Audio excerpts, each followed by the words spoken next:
What's up, everybody? John Eric Poli here with my MMA News, and today's guest will be fighting Matt Semelsberger at UFC Vegas 50 on March 12th. I'm pleased today to be joined by AJ Fletcher. AJ, thanks for being here, man. Really appreciate the time. No problem, dude. Thanks for having me. And at the time of recording this, I know that Mardi Gras just wrapped up. So, what was it like being down there in Louisiana? I know obviously you probably couldn't really celebrate. You have a fight obviously coming up, so you're in the middle of cutting weight and whatnot. But still, I'm sure it had to be a wild time down there in the state of Louisiana. What was that like when Mardi Gras was going on there? Dude, I wish I could give you better information, but I did absolutely nothing for Mardi Gras this year. I think one piece of king cake probably 3 weeks ago, and that was about it. I missed out on all the parades and all that this go around, but hopefully next year we'll have a fight scheduled, I guess, for later than March, I guess, or earlier than March, who knows, and I'll be able to partake, but nothing too crazy this year. All right, man. Well, I know we could probably talk about Mardi Gras for quite a bit here because I'm sure it's a wild experience down there. But I do want to get into what everybody's here for now, the upcoming fight here. And we'll start with training camp. What was it like for this training camp? And obviously, things have been wrapped up now with it. You're putting just the final touches on before fight night. But how did your camp go? Yeah, just over a week, I think 8 days now. But I'm feeling good, dude. Camp went really well. Same old. Just, tweaked a few things. Obviously, we prepared for what Matt brings to the table, but most of these camps are kind of focused, around me and getting my skill set better. I'm still pretty young and still got a lot to learn. So we've had a couple UFC vets. Dustin's been back a good bit helping me out. Alan Joban's been back helping me this camp. And then, as always, we've got Crazy Tim and, my gang of coaches kind of leading the way. And same old, just ready for battle.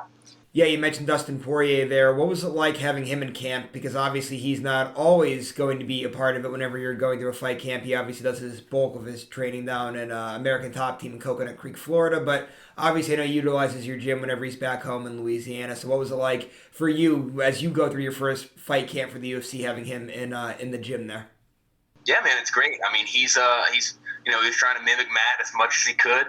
Dustin doesn't quite have the same body style, but he was giving me some good looks, give me some pointers where he thinks, I'll have some good strong points in the fight, certain things to look out for. And just having those guys around, man, having guys who've been there, where you're trying to go. And I don't know, it's just that camaraderie, all that. It's just, good vibes having somebody that high up in the game in your camp and being around you.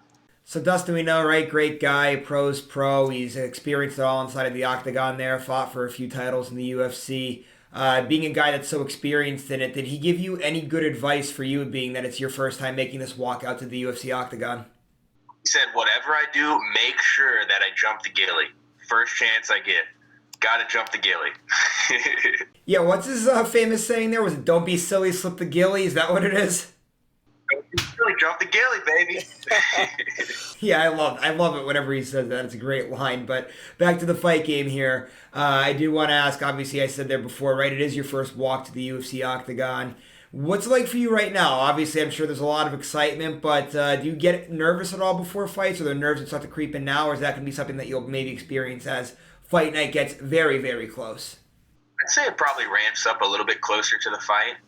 But yeah, man, there's always nerves. I forgot who said this, but if they aren't there, you should kind of be a little worried, more so than if they are present. It's just part of the game, just like getting punched in the face, just like the training camp, just like all the lead up stuff to it. The nerves and those little butterflies, those are part of the game. And once you adjust your I guess mindset from trying to avoid those and trying to kind of quell them down and just you kind of embrace them and you expect them to come and I don't know, it's like an old friend whenever those things start kind of creeping in. You're just like, there you are again. Okay, welcome back. Let's roll with it.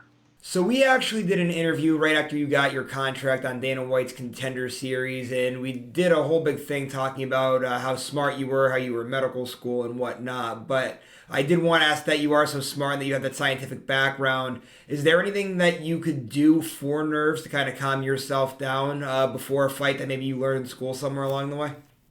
I would say just one, putting yourself there a lot before the fight. I don't know. I feel like some people they try to, when they picture the fight, you you picture all the perfect scenarios, right? All like the sweet knockouts, the sweet submissions you'll get. But I feel like some people leave a lot on the table in that they don't envision themselves going into adversity in the fight, right? They don't see themselves with blood on their face. They don't see themselves being in bad spots. I think visualizing that and then visualizing your way out pre-fight is a good help, and kind of, it helps quell some of those nerves and helps kind of build up to them a little bit. You know what I mean? Like whenever you think about that stuff in your head before you get into it, it's kind of like a little warm up almost for it in case it does happen. So that's one thing. And then the other thing, dude, is just when they come in, breathe it in.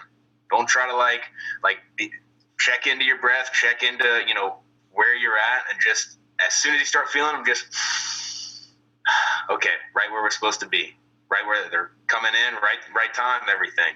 That's it. And now I want to talk about your opponent a little bit here. Tell us a little bit about Matt and what you've seen out of him so far as you've been preparing for him. Yeah, man. So I think he's 3-1 in the UFC. He's had a couple really quick knockouts with that beautiful right hand of his. Couple decision fights. One he dropped versus Chaos, and then his debut, I believe he won. He's a good fighter, man. He's good at what he does. He's figured out how to use that, to his advantage, and he knows how to manage range pretty well. And it's going to be a good test. Matt brings a good bit of stuff to the table, but I also think that he's untested in certain ways, and I don't think he's been remotely tested in the ways that I'll kind of show to. I've got I give a lot of different looks for people in the 170 division. I'm not a very typical 170-pound fighter, I don't think. So I think that plays into my advantage, and I think we'll see that on Saturday night. So yeah, he is 3-1 in the UFC, and you were talking about that big right hand that he has. He's actually used it to get a 15-second knockout and a 16-second knockout so far in the UFC. So when you're fighting a guy that's explosive like that and has a big right hand like that, what do you kind of have to do to try to be able to eliminate that and not get caught with that big shot, especially in the early going like he's landed in the past? I think it's just being aware of it, in training camp, kind of getting ready for that right hand. And I'm not so blind to say that, he doesn't have a left hand. No, the man can throw left hooks and jabs and all that too. And I'm sure he can throw kicks and he can wrestle and all that. But just preparing for that, just upping the frequency of, preparing for a right hand or whatever, and stuff like that. But also, maybe I'll just headbutt that right hand with my forehead and try to break his knuckles or something. Who knows? Just Happy Gilmore.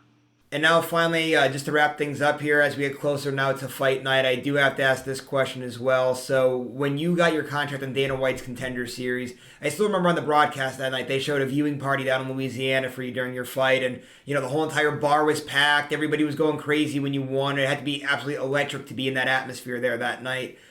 Is there anything like that going on right now for you? Like when you have this fight, is there going to be a huge watch party down there somewhere in Louisiana again like they did the last time? I think so. I've heard of a few watch parties popping up. I know they're going to be back at that place was the House in Tigerland. I know they're going to be doing one. There's going to be a restaurant down here called Kitchen on Clinton that slings some bomb diggity wings. They're going to have a watch party down here. My family's got a couple popping up. So, yeah, man, so people will be tuning in and hopefully going nuts after I get a KO victory.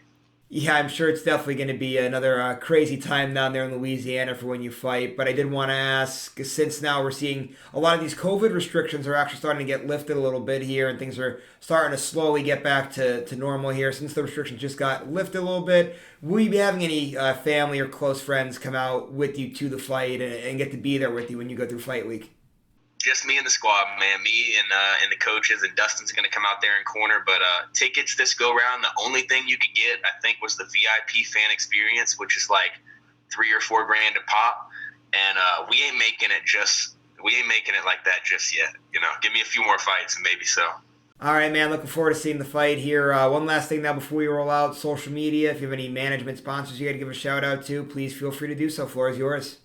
Yeah, as far as social media, you can find me on most things. Facebook, YouTube, and Instagram are the ones I'm mostly on, at AJ_Fletcher MMA. Regarding sponsorships, man, the House in Tigerland, they've been rocking with me since the beginning.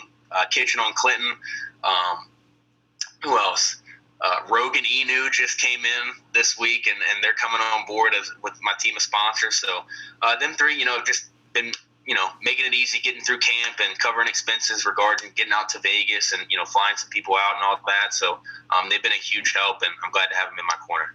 All right, AJ, thanks so much for the time here today, man. Really appreciate it. Again, AJ will be fighting at UFC Vegas 50 on March 12th, so make sure you guys are checking that out. And make sure you're also checking out MyMMANews.com for all the great content that we have that comes out there. Go to our social media pages as well. Give us a like and a follow on there. And if you want to find me on Instagram or Twitter, I'm at John Eric Poli. We'll see you later, everybody.